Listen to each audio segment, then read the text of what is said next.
작금의 상황을 살펴보게 되면은 기뻐할 수 있는 요소가 그렇게 많지 않은 것 같습니다.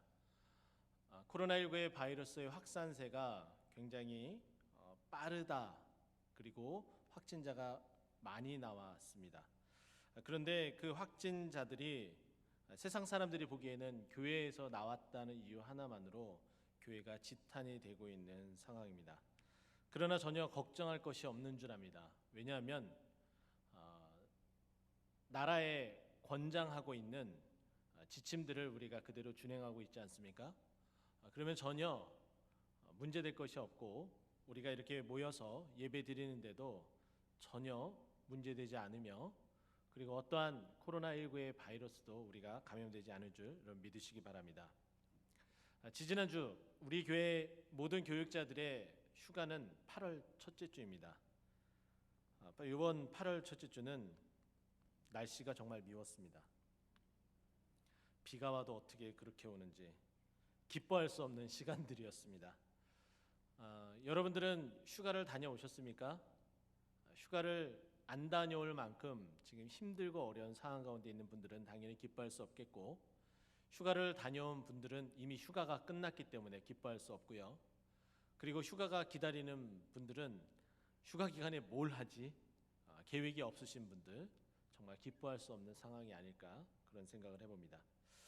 그래서 우리의 기쁨이 많이 사라진 상황이지만 우리가 함께 불렀던 찬송가 428장 마지막 그 후렴 부분에 나와 있는 그 가사처럼 나의 영혼 기쁘다 라고 외칠 수 있는 이 밤 되기를 예수 그리스도로 축원드립니다.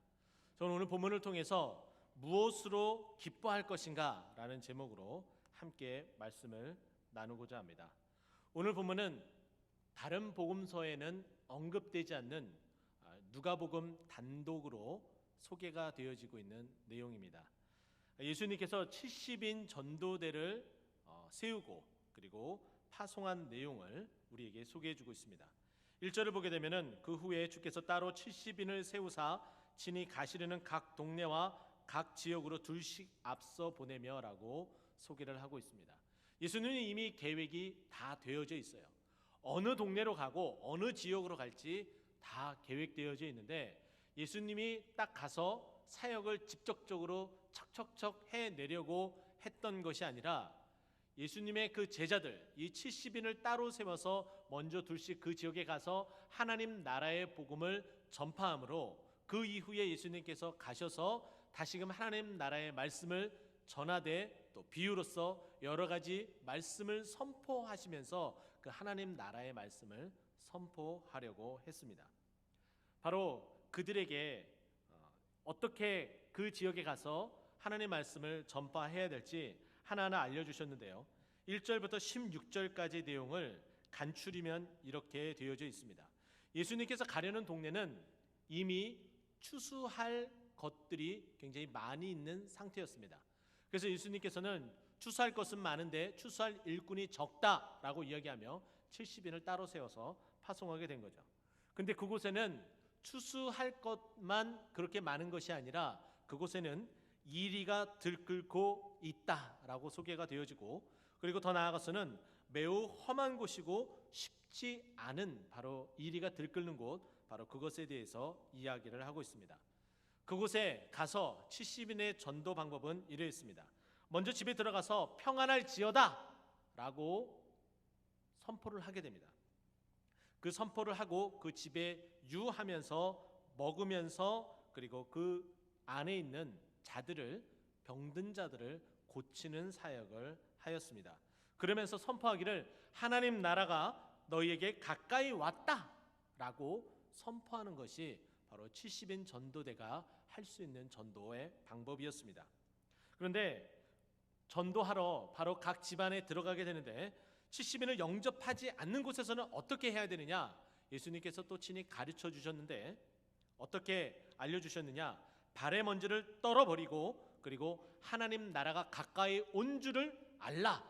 여전히 그 중요한 메시지는 하나님 나라에 가까이 온 것, 바로 그것에 대해서 선포하는 것이었습니다. 바로 이렇게 하나님 나라의 말씀을 전파하고 그리고 선포하는 그 일들에 대해서 예수님의 이 70명의 제자들은 자긍심을 가지고 있었고, 그리고 당당하게 어디를 가든지 영접할 수 있는 곳에서는 영접함을 받으며 대우를 받으며, 그리고 영접하지 않는 곳에서는 굴하지 않고 당당하게 먼지를 털어버리고 나오는 그런 모습을 볼 수가 있습니다. 이와 같은 모습을 다 마치고 나서 그 이후의 내용들, 그 70인 전도대가 모든 전도를 다 마치고 보고하러 예수님께 돌아오게 되는 장면이 오늘 본문의 내용입니다. 바로 이 내용을 통해서 저는 무엇이 우리를 기쁘게 할 것인가, 무엇으로 기뻐할 것인가 라는 것을 세 가지를 통해서 함께 나누어 보고자 합니다. 먼저는 오늘 말씀을 읽으면서 딱 한 가지는 정해진 것 같아요. 이 정해진 것을 먼저 하도록 하겠습니다. 20절 말씀인데요, 그러나 귀신들이 너희에게 항복하는 것으로 기뻐하지 말고 너희 이름이 하늘에 기록된 것으로 기뻐하라 하시니라. 예수님께서 무조건 기뻐하지 말라고 이야기한 것이 한 가지가 있었고, 무조건 기뻐해야 되는 것이 한 가지로 언급을 하고 있습니다. 그래서 우리가 무엇으로 기뻐해야 되느냐, 그 단 한 가지는, 첫 번째는 구원받음을 기뻐해야 됩니다. 할렐루야. 여러분 다 예수 그리스도로 말미암아 구원 받으셨습니까? 그거 하나만으로 우리에게 기쁨이 충만한 줄 여러분 믿으시기 바랍니다. 바로 그것으로 인해서 기뻐해야 되는 거예요. 자, 70일 전도들이 어떻게 기뻐했는지 먼저 살펴보면 이렇습니다. 17절 말씀 보면 70인이 기뻐하며 돌아와 이르되 주여 주의 이름이면 귀신들도 우리에게 항복하더이다. 지금 이 70인 전도대가 가장 기뻐했었던 것은 무엇이냐면은 귀신이 항복하는 것에 대해서 기뻐했다라고 말씀은 우리에게 언급을 해주고 있습니다. 그 예수님께서 그 이야기를 들은 즉시 꾸짖은 것이 아니에요. 그들을 칭찬하셨습니다. 바로 18절 말씀인데요, 예수께서 이르시되 사단이 하늘로부터 번개같이 떨어지는 것을 내가 보았다. 그래 너희가 기뻐할 만도 해. 그래 정말 너희들이 잘했어. 바로 사단이 번개같이 떨어지는 것을 내가 다 봤어. 너희들 정말 잘했어. 그래 역시 나의 제자들이야. 이렇게 칭찬하는 것과 같았습니다. 이 칭찬을 받으니 70명의 이 전도대는 얼마나 더 기뻤겠습니까? 어깨가 막 우쭐해졌겠죠. 근데 그 기쁨을 뒤로 한 채 예수님께서 한 가지 말씀을 하고 마지막 20절에 뭐라고 이야기하냐면은 그러나 라고 이야기를 해요. 너희가 그 기뻐하는 것, 그거 너희들이 온전히 붙들고 기뻐해야 될 것이 아니다라고 이야기를 하는 거예요. 귀신들이 너희에게 항복하는 것으로 기뻐하지 말고, 지금 너희가 기뻐하는 것은 귀신들이 항복하는 것 때문에 기뻐했는데 그것 때문에 기뻐하지 말아라. 너희들이 진짜 기뻐해야 될 것은 무엇이냐면은 바로 너희 이름이 하늘에 기록된 것으로 기뻐해야 된다라고 이야기를 해요. 여기에 너희 이름이 기록된 것들이라고 표현되어져 있는데, 이 부분 헬라의 원어를 살펴보게 되면은 수동태 완료형이에요. 수동태는 자의적으로 내가 기록했다가 아니라 누군가에 의해서 기록한 것이고, 완료형은 이미 다 맞춰져서 더 이상 지울 수도 없고 쓸 수도 없고 완벽하게 마무리되어진 상태를 이야기합니다. 그러면은 이 예수님의 제자들이 70명의 제자들이 쓴 것일까요? 아니에요. 그 생명책에 기록하는 것은 바로 하나님께서 하실 일입니다. 하나님께서 직접적으로 그들의 이름을 수동태, 그들이 자의적으로 한 것이 아니라 바로 하나님께서 그것을 기록하셨다는 거예요. 그런데 더 이상 어느 누구도, 사탄도, 심지어는 다른 어떤 누구도 그것에 대해서 재론할 수 없도록 마무리 지어졌다는 거예요. 그렇게 우리의 이름도 생명책에 수동태 완료형으로 하나님의 나라의 그 생명책에 우리의 이름, 나의 이름도 그렇게 기록되어진 줄 여러분 믿으시기 바랍니다. 바로 그렇게 기록되어진 그 이름, 구원받음이 가장 기쁨이 되어야 된다는 거죠. 저는 이것을 바라보면서 거의 제가 이런 말씀을 안 드렸어요. 그래서 오늘 이 이야기를 좀 하고자 하는데, 제가 고등학교 1학년 되었을 때에 미션 스쿨에 가게 돼서 신앙생활을 하게 되었습니다. 하나님께서 은혜를 주셔서 이제 목회자의 길을 가고자 21살에 그 결심을 하게 되었습니다. 그래서 군대 다녀와서 수능 시험을 보고 나름대로 이런 계획들을 막 이제 짜고 있었어요. 신앙생활 한 지 이제 5년도 채 되지 않는 그런 상황이었죠. 경험이라고는 굉장히 일천한, 많이 부족한 사람이었습니다. 근데 군대 입대를 하게 되고 군대에서 많은 체험들, 경험을 하게 되는데 하나님께서 군대에서 성경도 통독하는 그 은혜를 허락해 주셨고 또 제가 오늘 말씀드리려고 하는 한 가지 사건의 일이 있었습니다. 제가 나온 부대는 원주에 있는 1군지사에서 군복무를 하였습니다. 1군지사 본부대에서 군복무를 하게 되었는데 바로 그 1군지사의 그 영내 안에 있는 교회가 있는데 그 교회 이름은 천군교회입니다. 영내 안에 있는 여러 부대가 있는데 그 여러 부대의 장병들이 함께 모여서 예배드리는 곳이었습니다. 토요일 어느 날 97년 10월 토요일 어느 날 교회 청소하러 가기 위해서 교회에 내려갔습니다. 분위기가 심상치 않은 모습이었습니다. 굉장히 살기가 느껴지는 그런 기운이 느껴졌었죠. 나중에 알고 보니까 제가 본부대에 속해 있고 그리고 문제가 되었던 한 장병이 있었는데 그 장병은 314 보급부대라는 곳에서 군복무를 하는 정상병이라는 사람이었습니다. 그 사람이 귀신이 들린 거예요. 후일에 모든 상황이 다 종료되고 나서 왜 이런 상황까지 오게 됐는지 이야기를 들어보니까 그 인생이 정말 드라마틱하더라고요.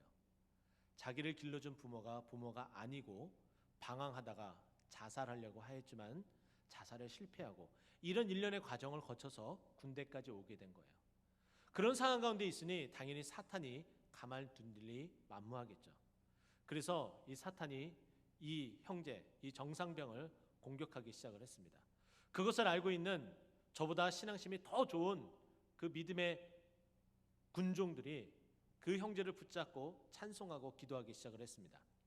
한참 동안 보혈의 찬송을 부르고 내쫓는 대적 기도를 하기 시작을 했어요. 그랬더니 갑자기 조용해지더니 아무런 반응도 하지 않습니다. 다시 확인해 봤더니 아직 안 나가고 그 자리에 있는 거예요. 다시 대적 기도를 계속했어요. 그랬더니 갑자기 사단이 그 형제의 입을 통해서 변조된 목소리로 이렇게 이야기를 하더라고요.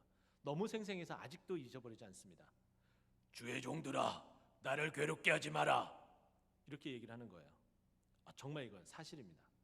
바로 그런 상황을 목도를 하면서 계속해서 보혈 찬송하고 대적 기도를 해서 사단을 물리치게 되었습니다. 떠나가게 되었어요. 그 순간 그 자리에 있었다는 것만으로도 굉장히 기뻤는데 이 말씀을 알고 있는 순간 그게 기쁨이 아니구나, 그냥 단순한 체험이구나, 하나님께서 하신 일이구나, 그것을 알게 된 거예요. 제가 이것을 정말 내가 이런 경험을 했다라는 그 자랑으로서 생각을 해서 가는 곳곳마다 이 이야기를 하고 다녔다면은 제자들과 별반 다른 게 없는 거예요. 그러지 않아요? 그런데 이것이 아니라 이렇게 해서 그 형제도 구원하고 나도 구원해 주신 하나님의 능력이구나, 이것에 대해서 감사하니까 그 이야기를 할 수 있는 여력이 없던 거예요. 아마도 오늘 이 저녁에 이 본문을 택하지 않았으면은 제가 이 이야기를 안 했을 거예요. 왜냐하면 할 이유가 없겠죠. 그러나 딱 이 본문에 맞는 제가 직접 체험한 그 경험이 있기 때문에 이 이야기를 하는 거예요. 별거 아니더라고요. 기뻐할 내용이 아니더라고요. 그저 시간이 지나가면은 한번 경험한 일, 그것밖에 안 되더라고요. 결국 남는 것은 내가 지금 하나님 앞에 구원받은 백성이냐 아니냐가 더 중요하다는 것을 깨닫게 되었습니다. 아마 이 자리에도 많은 기도의 체험을 하신 분들이 있는 줄 압니다. 그거 자랑거리가 돼서는 안 됩니다. 그것으로 기뻐해서는 안 됩니다. 오직 기뻐할 수 있는 것은 나를 구원하신 바로 그 구원의 하나님으로 말미암아 기뻐할 수 있는 저와 여러분 되길 예수 그리스도 이름으로 축원드립니다. 두 번째는 과연 이 본문 속에서 어떠한 기쁨을, 무엇으로 기뻐해야 되는지 찾아가야 되는데 오늘 이 본문 말씀 20절을 통해서 한 가지는 완전히 제외가 됐어요. 무엇이 제외가 됐습니까? 우리가 봤던 것처럼 사단이 항복하는 것으로 기뻐하는 것은 완전히 제외가 됐어요. 그것으로는 기뻐하지 말라고 이야기했기 때문에 더 이상 그것으로는 기뻐할 수 없어요. 그러면 우리가 무엇으로 기뻐해야 되느냐? 두 번째는 바로 이것입니다. 17절 말씀인데요, 70인이 기뻐하며 라고 되어 있어요. 근데 이 70인은 10장 1절에 나와 있는 것처럼 그 후에 주께서 따로 70인을 세웠다라고 이야기를 해요.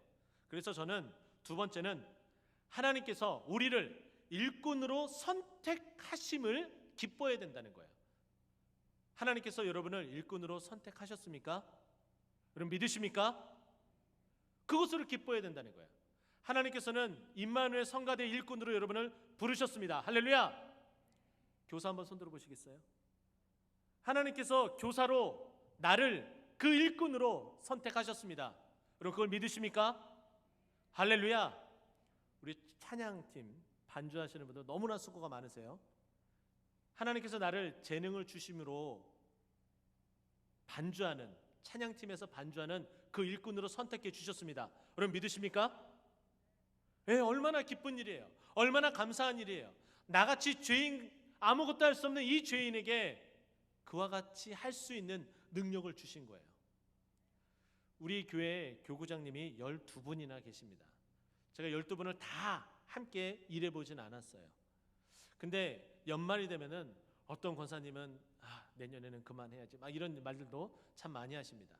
1년 동안 너무나 수고했기 때문에, 또 힘들고 지쳐있기 때문에 그런 고백을 할 수 있다고도 저는 생각을 해봅니다. 그런데 우리 교회 많은 권사님들 중에 딱 12분 선택된 거예요. 얼마나 기쁜 일입니까?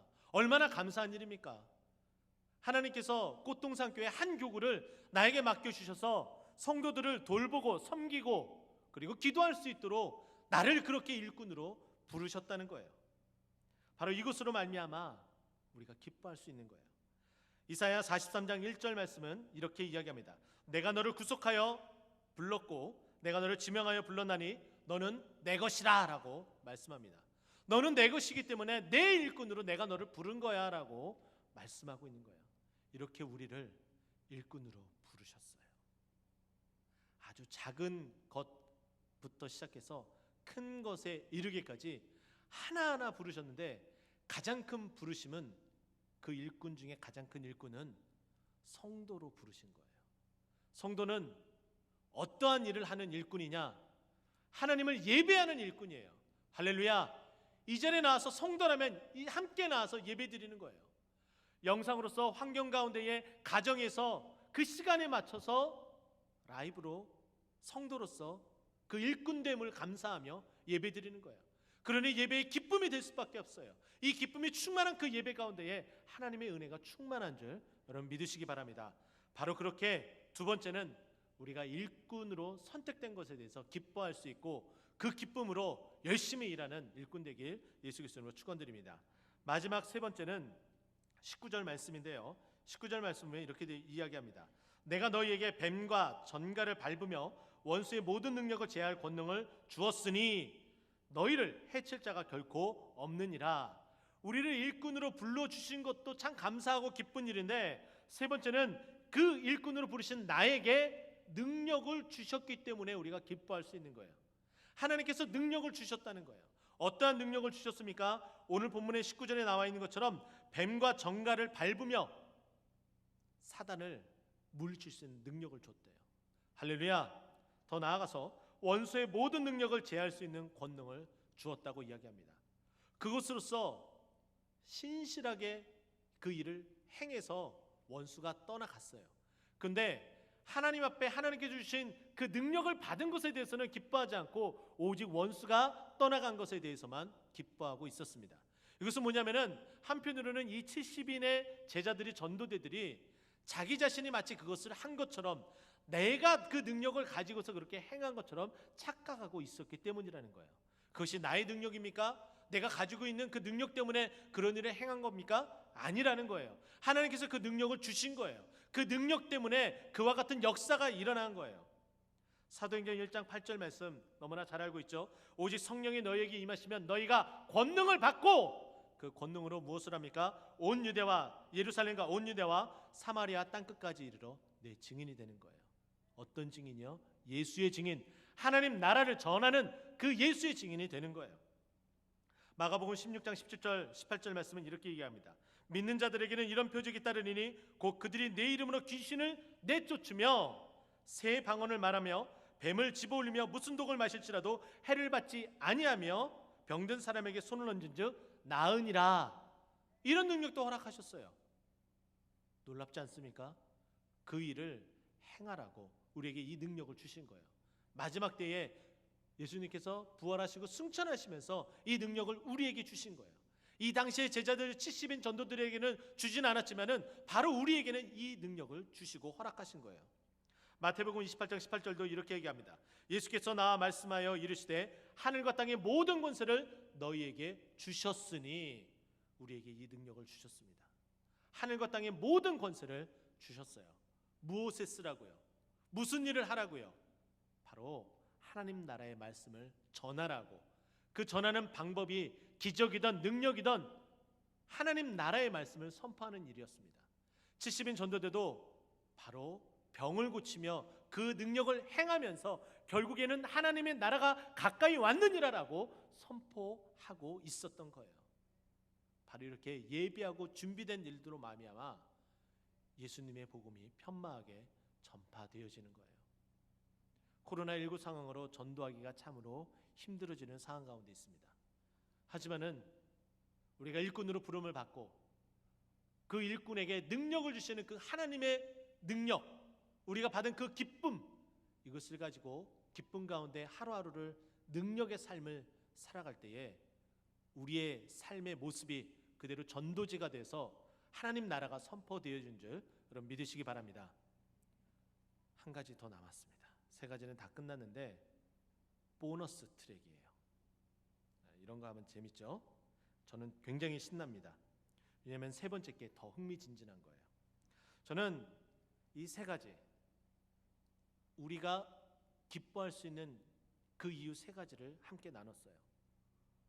구원받은 것이었고, 우리를 일꾼으로 부르신 것이었고, 우리를 일꾼으로 부르신 우리에게 능력을 주신 것이었어요. 이것으로 우리가 함께 기뻐하자라고 말씀을 나눴어요. 우리가 이렇게 기뻐하는데 하나님의 기쁨은 과연 어디 있을까라는 생각을 해보았습니다. 말씀을 준비하며 이 말씀이, 이 생각이 제일 먼저 떠올랐어요. 하나하나를 써 내려가기 전에 맨 마지막 단락부터 하나님께서 타이핑하기 시작을 했어요. 그러면 하나님의 기쁨은, 하나님은 무엇 때문에 기뻐하실까? 여러분 생각해 보셨습니까? 저는 딱 한 가지로 말씀을 드리고 싶습니다. 바로 나 때문에 기뻐한다는 거예요. 하나님께서 바로 나 때문에 기뻐한다는 거예요. 할렐루야! 얼마나 하나님이 나로 인하여서 기뻐하는지 우리 말씀 한 구절 함께 보도록 하겠습니다. 스바냐서 3장 17절 말씀인데요, 찾지 않으셔도 됩니다. 제가 읽어드릴게요. 너의 하나님 여호와가 너희 가운데 계시니 그는 구원을 베푸실 전능자이시라. 그가 너로 말미암아 기쁨을 이기지 못하시며 너를 잠잠히 사랑하시며 너로 말미암아 즐거이 부르며 기뻐하시리라 하리라. 스바냐 선지자가 하나님으로부터 받은 말씀입니다. 그 기쁨이 너무나 커서 그 기쁨을 주체할 수 없어서 이기지 못한다고 이야기를 해요. 구원을 통해서 구원받은 백성이 된 우리를 바라보면서 너로 말미암아 즐거이 부르며 기뻐하신다라고 말씀합니다. 하나님의 기쁨은 천천의 수양과 만만의 재물로 인한 것이 아니라, 다른 어떠한 것도 아니라 바로 나, 구원받은 나로 인해서 기뻐하신대요. 그 기쁨을 노래하신대요. 그 하나님을 믿고 구원받은 백성이 되었고 일꾼으로 부르셨고 그 일꾼에게 능력을 주셨고 우리는 그것으로 기뻐하며 하나님을 더욱더 기뻐할 수 있고, 하나님은 나를 기뻐하고, 바로 그와 같은 삶이 이번 일주일 우리 인생 전반에 이런 기쁨이 넘쳐나기를 예수 그리스도 이름으로 축원드립니다. 기도하겠습니다.